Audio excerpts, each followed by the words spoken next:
salbahe kaya sinabutahe. Panoorin po natin. Katumbas daw ng mainit na kape sa umaga ang kanyang kumukulong dugo sa kanyang burarang hilaw na hipag.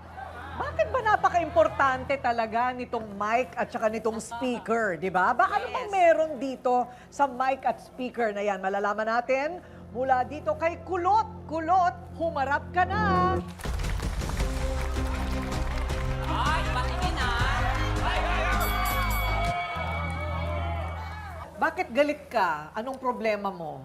Kasi po yung gamit ko na yan, isa po talaga sa pangarap kong gamit yan eh. Totoo po. Kumbaga, pinundar ko po talaga yan. Kahit pa extra-extra lang po, makaipon lang po, mabili ko lang po yung gamit na yan. Okay. Magkano ba yung ganyan? Yung bili po namin dyan, 3,000 lang naman po. Pero para po sa amin na maliit lang naman po ang kita, napakamahal na po sa amin yan. Oo. So, hanap buhay mo talaga ang pagkanta. Yes po. Bali, hindi naman po siya totally palagi. Racket lang po. Pag may tumatawag na kailangan po kakanta po sa isang kasal or sa isang event lang po. Ayun. So, gaano kadalas na itong racket mo na ito? Sa isang buwan, meron pong dalawa. Meron din pong isa lang po sa isang buwan. Ano yan, kakanta ka sa birthday, mga Yes ganyan? po, mag-host, kakanta po. Dala mo ba daw yan? Ay, hindi po. Yan po, pinagpa-practicean ko lang po yan. Ah. Isa po yan sa bagay na binili ko para po mapag-practicean ko lang din po yan. So, tapos anong nangyari? So, pinahiram mo yung speaker at mic sa hipag mo? Opo, kasi hindi naman po ako nagdadamot sa gamit. Gamit lang naman po yan para hindi naman po ipahiram. Siyempre, hipag ko nga po siya. Alam ko, iingatan niya po yung gamit ko. Kaya kada nanghihiram po yan, lagi ko rin po siyang pinapahiram niyang speaker ko po na yan. Parati rin. Mahilig Yes po. din siya kumanta. Yes po, mahilig din po siya kumanta. Kaya para sa akin po, pares kami mahilig sa kanta, bakit naman hindi ko po ipapahiram yung speaker ko Hiraman na yan? Di ba nagre-reklamo ang mga Ganda. kapitbahay nyo sa kantahan nyo? Hindi naman po, kasi halos lahat naman po ng mga kapitbahay namin, mahihilig din po talaga mag-karaoke. Ayun. Baka mga choir members silang lahat, no? So, pinahiram mo ngayon ito, anong nangyari? Binalik naman po ng maayos tingnan po. Pero nung time na gagamitan ko na po, hindi na po siya bumubukas, hindi na rin po na-charge, at medyo basa pa po yung ibabaw niya. Ay! Baka laway lang. Grabe naman kumanta yung malaway. Baka na natapunan ng Ng tubig. something, exactly. Nag-short. Pinagawa mo ba? Sinubukan mo ipagawa? Di po nung una, tinanong ko muna siya kung bakit di na gumagana. Ang sagot niya po sa akin, gumagana pa yan nung sinoli ko sa'yo. Ayun. Ganun po. Nagturuan na. Opo. Okay. So, nung time po na yon, tinatingnan ko na po.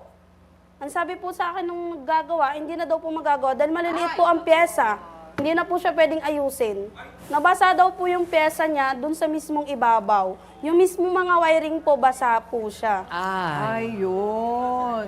So, ano ngayon ang gusto mong mangyari?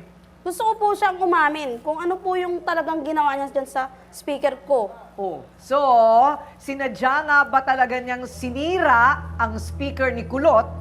Diretsahan na nating alamin. Kasi meron kaming mga naririnig-rinig na sinadya daw niyang sirain. Ay. Totoo kaya yun? Naku, Malalaman masama natin, yan. Tisay, humarap ka na.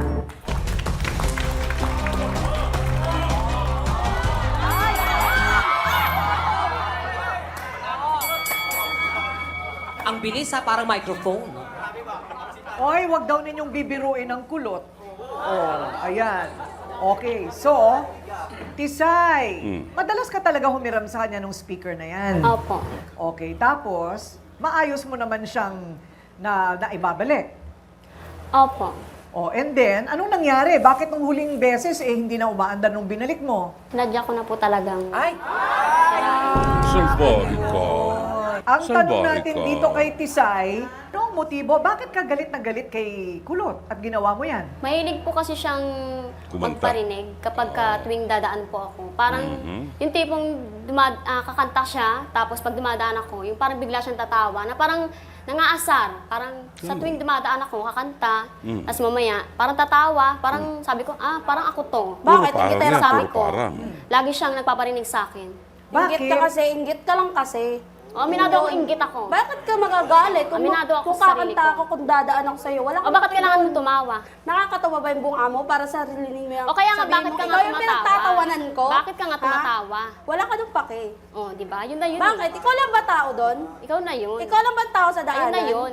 Okay, si Tisay umamin na talagang sinira niya yung speaker. Ikaw ba'y aamin na talagang inaasar mo siya? Hindi po. Hindi. Dahil po kung tutusin, unang-una pa lang po, sa pagpapahiram ko lang po ng speaker, dapat po alam niya na sa sarili niya kung gaano ako kabait sa kanya. Yun. May katwiran siya. Kung nga po, ako po, masama ugali ko, una pa lang na pagpapahiram, kahit bago pong bilihan, hindi ko po sa kanya pinapahiram. Tama. Doon pa nga lang sa... Ako nga nahipag mo ako eh. O, sabihin natin asawa ako ng kapatid mo. O, lumarakit ka. Mm. Eh, syempre, dapat ako yung minsan sinasama mo. Syempre, may pangangailangan din ako, yung mga anak ko may Ay, pangangailangan. kumuha ka ng paraan Bakit ibang tao mo. yung kinukuha mo? Oo. Iya, Bakit asa. iniisip mo rin minsan na kailangan ko tulungan yung asawa ng kapatid ko kasi may Inggit pangangailangan? yan. Matagal na Gusto nga ko walang walang trabaho. natulungan. Sobra-sobra na sa tulong. Inggit yan. Anong klaseng Marami. tulong? Anong klaseng Isa-isayin ko tulong? pa ba? Alam mo sa sarili mo yon, Tisay. Bakit wala bang trabaho yung kapatid nito? Minsan po walang trabaho. Ano? Pares lang tayo. Oh. Pares lang tayo, minsan walang trabaho, pares ang ating asawa, tapos sasalita ka sa akin ng ganyan. O so ano ngayon yung sinasabi ni Tisay na pagka may racket ka, bakit daw hindi siyang isinasama mo? Una, karapatan mo yon. Kung sino Siyempre. isasama mo o hindi. Ano? Yun ang dapat mo malaman, karapatan ko mamili kung sino isasama ko. Tama. Okay, pero kumakanta ka rin ba talaga? Opo. Gumawa ka ng hindi naman racket po mo. totally yung sobrang ano talaga. Yung gusto ko lang po kahit yung backup lang po talaga sa kanya. O, alam mo sa sarili mo na hindi ka magaling, ba't mo sasabihin na ikaw isasama ko? Siyempre bilang isang ina, may pangangailangan Ayan na. din ako. Kabukuhan na kayo ngayon. Meron pa bang ibang mas malalim na naman? Yun ang tanong. Kasi akala natin dahil lang sa sirang speaker, yung pala sinadya kasi hindi sinasama sa racket. Yun. Pero yun lang ba? Kasi ang nabalitaan namin, galit si Tisay kay Kulot dahil napalaya sila sa bahay nila. Oo. Yung, kumbaga, yung nanay mo ba ang nagpalaya sa kanila? Yung mga magulang ko po. Oo, mga magulang. Bakit? Bakit sila pinalayas? Pares po silang may ugaling mag-asawa eh. Sila na po sinasaway, sila pa yung matatapang. Gusto nyo lang kasi kayo lang doon sa bahay na yun. Kami yung may karapatan, Ayun lang. kami ang nauna. Asawa ko dapat may karapatan kasi lalaki siya. Una ako nag-asawa, una ako nagka-pwesto, wala akong pwesto doon. Meron. Pinasingit ka lang doon dahil nagmakaawa kayo sa magulang ko, napatirahin kayo doon. Hindi naman kailangan magmakaawa. Hindi kailangan magmakaawa. Ibig sabihin na magulang ba? Kailangan magmakaawa ka bago ka patirahin doon? Eh, means doon ka na nga lumaki? Kailangan ba Bakit? magmakaawa? Kung di kayo nakiusap sa magulang ko, may titirahan ba kayo noon? Si mama magulang nagpatira pa sa lang amin niya doon. yun eh. Si mama. Eh dahil para na kayo mga pulube. Dahil para mga pulube. Oh, diba? Sa mga ugali mo, para kaming pulube. Ibig sabihin, bisa ka talaga ng loob sa Dahil, amin. bakit? Ba't nawawalan kayo ng tirahan? Di ba? Bakit? Kung saan-saan na kayo nakatira, pero pinapaalis pa rin kayo dahil mga ugali nyo. So, yung away nilang mag-asawa. Opo. Nabubulabog yung buong bahay. Ayun. Ilang beses na kayo lumipat? 3 po. 3 beses. Ano sinasabi ng mga anak nyo sa'yo? Wala po. Oh, bakit ka naiiyak? Kasi kawawa ang bata. Yes. Walang sariling kama. 'Di ba? Oh, latag-latag lang kayo doon. Ano sinasabi ng mga anak mo sa'yo? Mama, saan na naman tayo pupunta? May ganun ba? Wala po. Wala naman.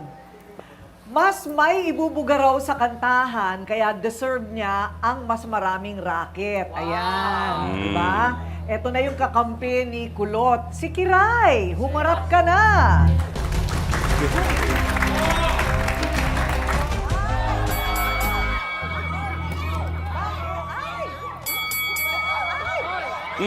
Tigil lang. Sa kape. Stop it.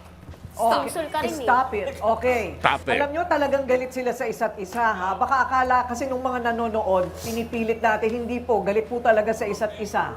Ayan. So, ano sa palagay mo ang problema dito? Masama po talaga si ugali niyan eh. Mas maugali. Mas masama ugali mo, kaya manahimik ka dyan. Hindi, Kiray, ikaw, magsalita Kasi ka. po, sinasabihan po ako niya, mas malakas daw po yung appeal niya sa akin. Sexy daw po siya sa akin. Ay, naku. Hindi naman po ako naiinggit. Sino ba siya para Inggitan kainggitan? yan. May Inggitan ganda din yan. ako, hindi lang ikaw. Kaya wag kang magpiling. Talaga lang. Nakahanap ka ng kakampi, kulot, ayan si Kiray, edi syempre si Tisay meron din. Sige. O ito na, ang kakampi naman ni Tisay, Tibag. Iba yung mga pangalan. Grabe talaga yung mga May pangalan. Kiray, may kulot, may Tisay, may Tibag. Tibag, humarap ka na!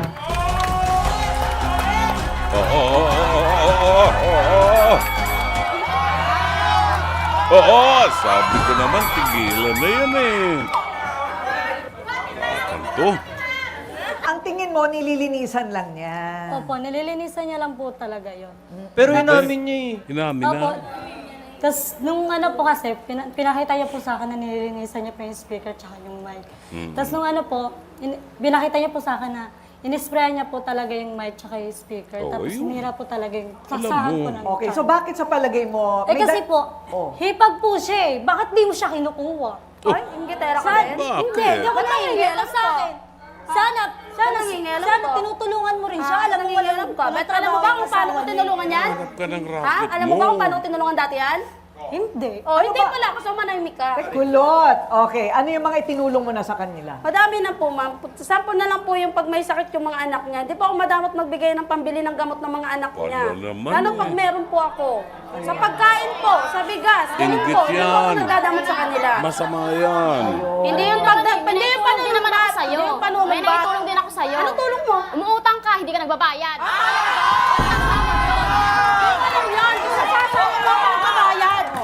Pero ikaw ba meron ka ring Utang. problema kay Kulot? Pinagkakalat niya po kasi sa amin na inanakan lang daw po ako. Wala akong ebidensya. Oh, Oy, grabe ka. Ang tindi Pareho mo, kayo ha? live-in eh. Nagbibiroan pa tayo, no? Tumatawa ka pa, tapos sasabihin mo, pinagkakalat ko. Pinagkalat chinichismis mo kaya. Inanakan lang ako para sabihin ko sa'yo. Nagsama kami. Hanggang ngayon sinusuportahan pa rin ako ng... Oh, yung pala, May anak kayo? Nagbibiro lang tayo. Siyempre, bilang babae, nasasaktan ako. Pinatawa ka pa, tapos sasabihin mo, chinichismis kita. Nakatawa ba ako na ito sa... So, hayaan mo na. Masakit nga naman yon kung sasabihin na inanakan ka lang. Kasi may pagmamahala naman kayo. Tsaka nangyayari talaga yun, yung nagkakahiwalay. Nangyayari talaga yan. Halimbawa, yung punot dulo na, o ano, Tisay, parati na kayong nag-aaway, nabubulabog na yung bahay natin. Baka dapat bumukod na kayo. Kung nagsimula sa ganon at si Tisay nagsabi rin kay Kulot, o Kulot, isama mo naman ako, walang-wala na kami. Sana kung minsan ako naman ang isama mo Kiusap sa racket. ka. Kung nag-usap lang sila, mas maganda sana. palagay mo mas maganda. Mas maganda sana. Pero ang nakikita ko rito, Ate Kuring, we are all committing one of the 7 deadly sins, yung inggit. Malinaw na malinaw. Kay unahin muna natin si Pulot. Maganda naman yung intensyon ni Pulot na gusto niyang magpahiram ng kahit masama na ang pakitungo sa kanya ni Kisai, nagpahiram pa rin siya ng radio, ng speaker para magamit, no? Pero overall, ang nakikita natin dito, very childish way of expressing their frustrations. Kay Kisai, no? Yung expression niya ng frustration niya, sinira niya yung property nung kinaiinisan o kinaiingitan niya. And that's very childish. Inahamin niya yun, no? Ilang beses na siyang nagpalipat-lipat ng bahay. Tisay, siguro ito yung panahon para pag-isipan natin. Maraming beses na kami nagpalipat-lipat, pinaalis kami sa bahay. Something must be wrong. Merong mali. Baka sa ugali na dapat nating i-correct. Ano? Pagsikapan ninyo na matuto kayo kung paano kayo maaaring kumita ng pera. Sobra na kasi ang panahon nyo na walang kapararakan. No? Very idle ang time. Kaya pag meron daw idle time dyan, papasok ang Diablo.